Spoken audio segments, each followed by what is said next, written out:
So let me ask you a straight question. Do you think that the Democratic establishment, meaning Chuck Schumer, Nancy Pelosi, and Debbie Wasserman Schultz, and Donna Brazile, and Tom Perez, do you think that they would rather lose to a Republican, than lose to a progressive? Because I'm 100% convinced of that. Yeah. That they would rather have a Republican beat their candidate than change the way they do business and win with a progressive. You nailed it, Jimmy, and that is so important. That's such an important point. And the Democratic Party, so I think of it this way. In any plutocracy, you need a mechanism. The plutocrats need a mechanism to contain the left. Otherwise, that plutocracy ain't going to last very long. And now that is precisely what the Democratic Party is in our society. It is the mechanism of containing the left. And when you realize that, you realize that their chief purpose is not to win elections, like the Republican Party. It's instead to prevent progressives from winning elections. That is a higher priority to them than winning. They would rather lose, Jimmy. And we saw this. We saw this just months ago. When they stole the election from Bernie Sanders, we saw that. When they rigged the primary, I warned the superdelegates over and over and over again from February till June, incessantly. I told them, look, Bernie Sanders does best objectively against Hillary Clinton. They didn't care. They didn't care. They were willing to throw it away. And you know what? It isn't the first time they did it. The party also abandoned McGovern in 72. And so that the Democratic Party would rather lose, just like you pointed out, than elect a progressive. And once you realize that its purpose is instead containing the left rather than winning, you really realize that there's no progress to be made in that party. And what do you think? What do you think of people like Sherrod Brown and Elizabeth Warren, who? To me, they're very much like Barack Obama. They talk the talk, and then only sometimes they walk the walk. Elizabeth Warren voting to confirm Ben Carson. It's just a joke. It just reveals what's wrong with them. Sherrod Brown, I thought he was a stalwart progressive, and it turns out he's willing to go along with the corporatist bullshit just like the rest of them. And, the fact that nobody who's running for the DNC chair could tell the truth about what the DNC did to the progressive wing of the party shows that they're destined to lose again. Even Keith Ellison can't find the nutsack to fucking say the honest thing of what happened. And that's just it. And I understand, well, he's got to make sure he still gets their vote so he can... the whole idea of getting in bed with Wall Street, the military-industrial complex, Big Pharma, and turning your back on blue-collar workers in favor of going after white Republicans in the suburbs, which was their strategy, the whole point of that whole thing is that you're going to win. And when they lose to a guy like Donald Trump, that should get rid of that strategy forever. Except they're not. Except they're still doing the same goddamn thing, and they think it, because, again, like I just said before, it's not that important if they lose.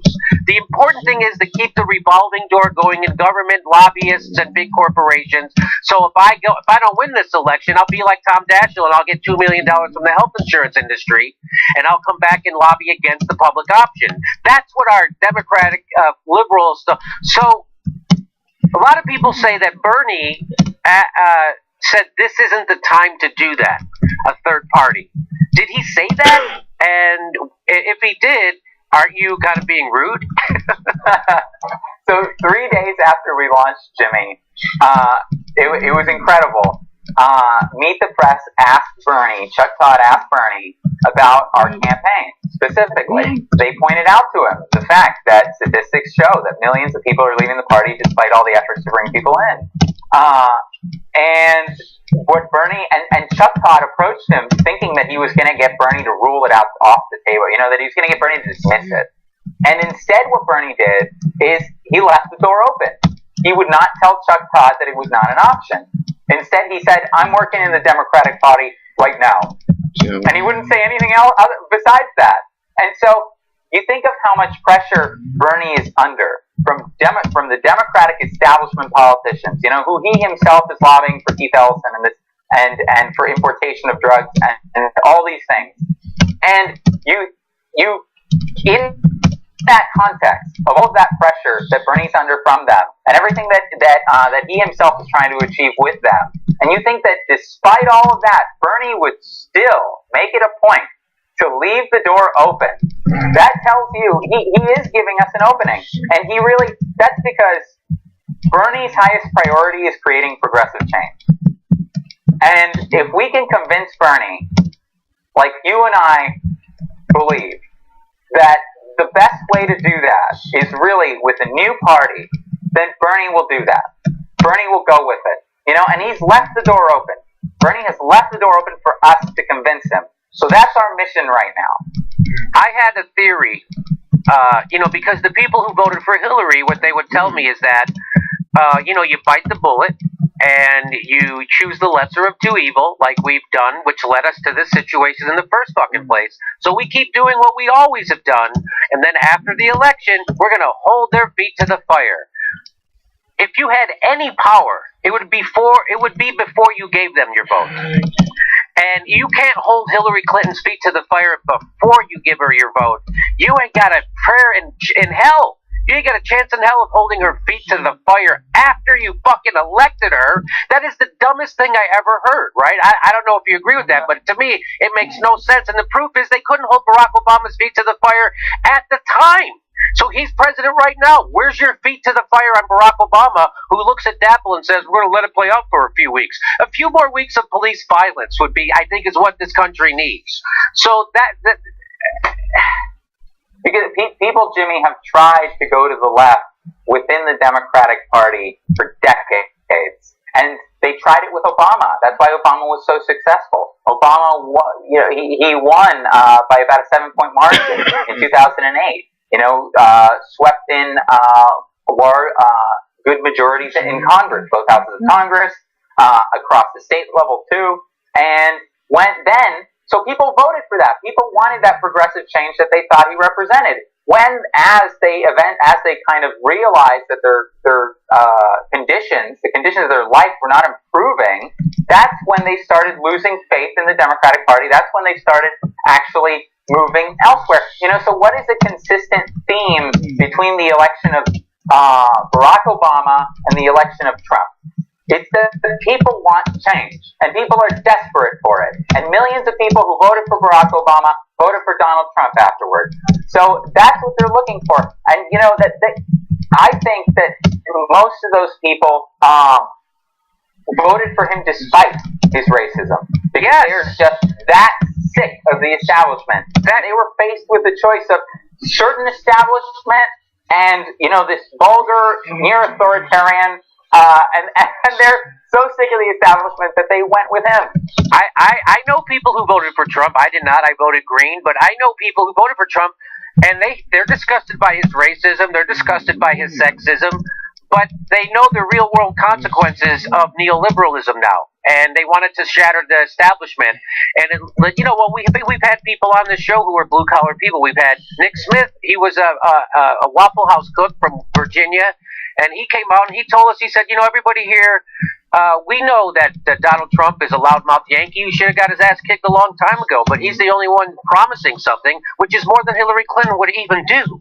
So at least he was promising something. And so my point, just going back to, if all the people who agreed with the progressive agenda during the last election, meaning after Bernie dropped out of the primary and said he put his support behind Hillary Clinton, if all the people who agreed still with his platform and agreed with, say, Jill Stein or that Green New Deal, which is fantastic, if everybody who agreed with Jill Stein's Green New Deal voted for Jill Stein, that is the only thing that's going to move the Democratic Party, because they needed their votes this time and they didn't go after them.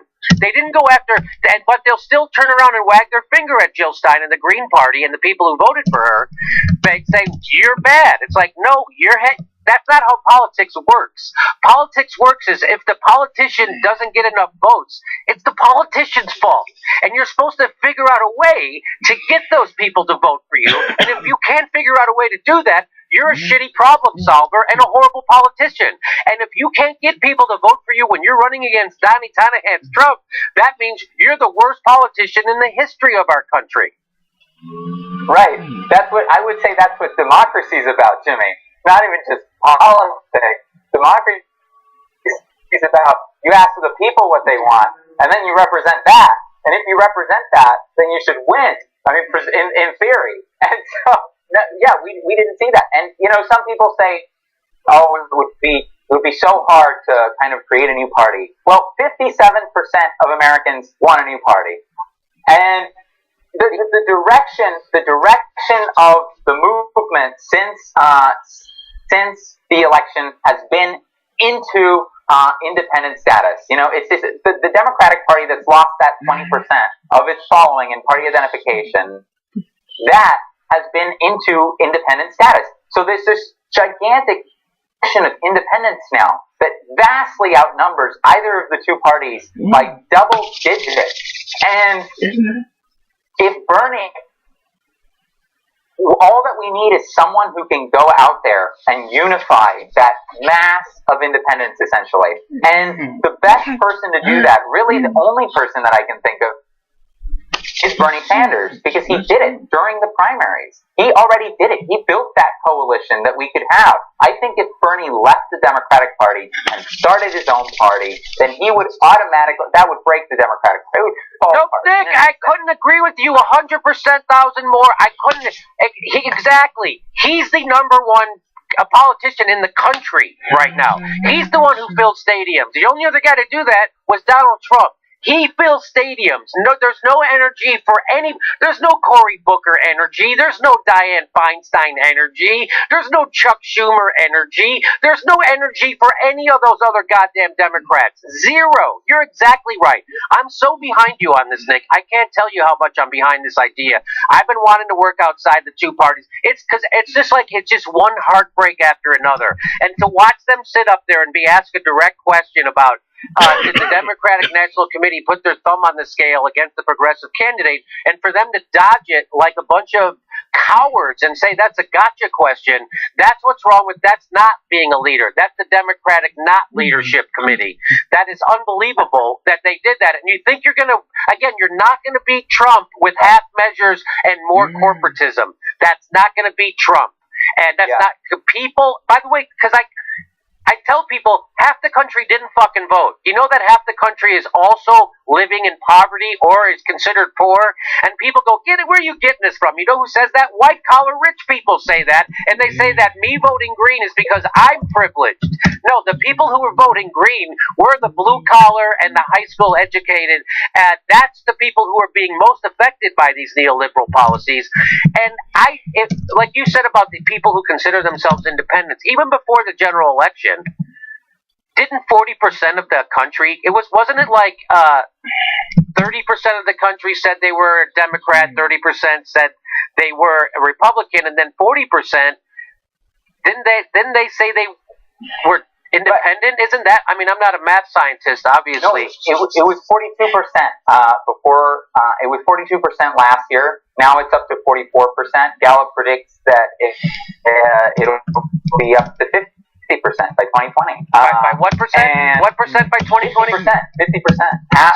So if all those people voted their conscience and voted independent, we'd have a completely different government right now. Completely different. Meaning, even if say those 20% of the people voted green or instead of voting for Hillary Clinton, yeah, Hillary Clinton would have still lost. We would still have Donald Trump. But it would be a totally different political landscape. We would no longer be having to fight the corporate Democrats. They would be falling over themselves, trying to find a way to curry favor with the new 20% that's going to swing the elections. That's my point, and I think that's your point, correct? Yeah, I agree. Except I think we're at the point where we don't have to even talk about building kind of a that's designed to influence the Democratic Party, or even though it certainly would do that, I think it would just outright replace it. I think we're at that point where it would just be able to sweep them out of power. Because, as I was saying, if Bernie left, he would take with him about half the Democratic Party. I think that's a conservative estimate. Conservative. And you would add to that the independents. You'd add to that white working class. You would add to that anti-establishment voters. You to that, conservatives who love Bernie when they get to know him in Vermont. He's ultra popular among conservatives. Add to that, young people. And so once you're done with this, you've got something that's larger than both establishment parties at this point. And you have completely transformed American politics. Nick, you sound like one of those pie in the sky guys who think we could actually have single payer health care in America. You're such a fairy duster. You know, our country's completely corrupted. Why don't you just grow up and accept it? That's what grown-ups do.